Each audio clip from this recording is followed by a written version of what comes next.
तेलंगाना में समय से पहले होंगे चुनाव। केसीआर की घेराबंदी में जुटी बीजेपी। मार्च में चलेगा विशेष चुनावी अभियान। तेलंगाना में इस साल के अंत में होने वाले विधानसभा चुनाव के लिए बीजेपी ने तैयारी तेज कर दी है।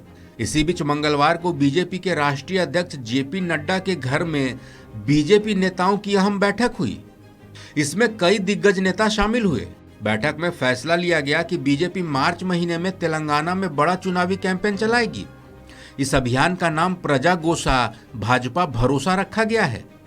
मीडिया रिपोर्ट्स के मुताबिक बीजेपी के अभियान में पार्टी के सीनियर नेता सभी 119 विधानसभा सीटों पर रैलियां करेंगे। इसके अलावा वरिष्ठ केंद्रीय नेताओं की राज्य भर में 10 बड़ी रैलियां होंगी। एक बार फिर से तेलंगाना में पीएम मोदी को स्टार प्रचारक के रूप में उतारा जाएगा। सूत्रों के मुताबिक बीजेपी के चुनावी अभियान की समाप्ति पर पीएम नरेंद्र मोदी हैदराबाद में विशाल समापन रैली को संबोधित करेंगे, जबकि इसके पहले बीजेपी के अभियान के तहत राज्य की बीआरएस सरकार पर निशाना साधा जाएगा। सरकार की नाकामियों को जनता के सामने रखा जाएगा।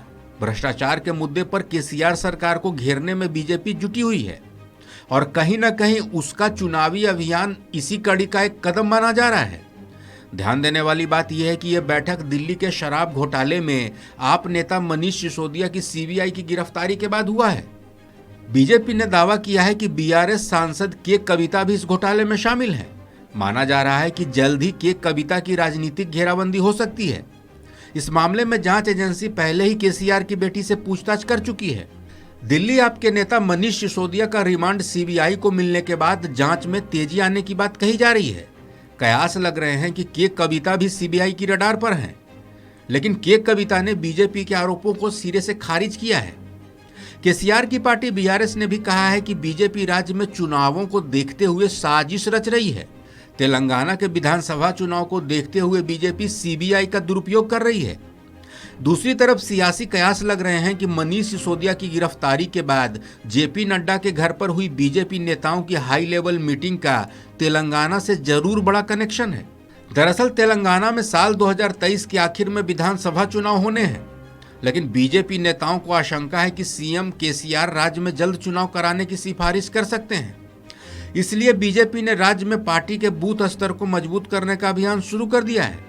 तेलंगाना का विधानसभा चुनाव कहीं न कहीं बीजेपी के लिए 2024 के लोकसभा चुनाव में अहम रोल अदा कर सकता है, क्योंकि तेलंगाना के मौजूदा सीएम केसीआर 2024 के लोकसभा चुनाव को देखते हुए विपक्षी दलों को एकजुट करने में जुटे हैं। केसीआर लगातार विपक्षी दलों के नेताओं से मुलाकात कर रहे हैं और 2024 के लोकसभा चुनाव को लेकर रणनीति बनाने में जुटे हैं। केसीआर ने कई बार मंच से भी पीएम मोदी पर जोरदार जुबानी हमले किए हैं। उनका कहना है कि विपक्षी दल अगर एकजुट हो जाएं तो बीजेपी को हराना आसान है। हालांकि केसीआर की विरोधी दलों की एकता का कोई बड़ा नतीजा नहीं निकला है। बता दें कि तेलंगाना में दिसंबर 2018 में चुनाव हुए थे। 2014 में आंध्र प्रदेश से विभाजन के बाद ये पहला चुनाव था। चुनाव इसलिए हुआ था क्योंकि मुख्यमंत्री के चंद्रशेखर राव ने अपने कार्यकाल से 9 महीने पहले ही इस्तीफा दे दिया था। उनकी चाल सफल रही और केसीआर की पार्टी कुल 119 सीटों में से 88 सीटें जीतकर सरकार बनाने में सफल रही। टीआरएस की मुख्य प्रतिद्वंदी कांग्रेस सिर्फ 21 सीटें ही जीत सकी। बीजेपी को 2018 में करारी हार मिली थी। अब पार्टी इस साल के विधानसभा चुनाव में वापसी करने की कोशिश में जुटी है। इस खबर में फिलहाल इतना ही। अपडेट्स के लिए देखते रहिए वन इंडिया हिंदी।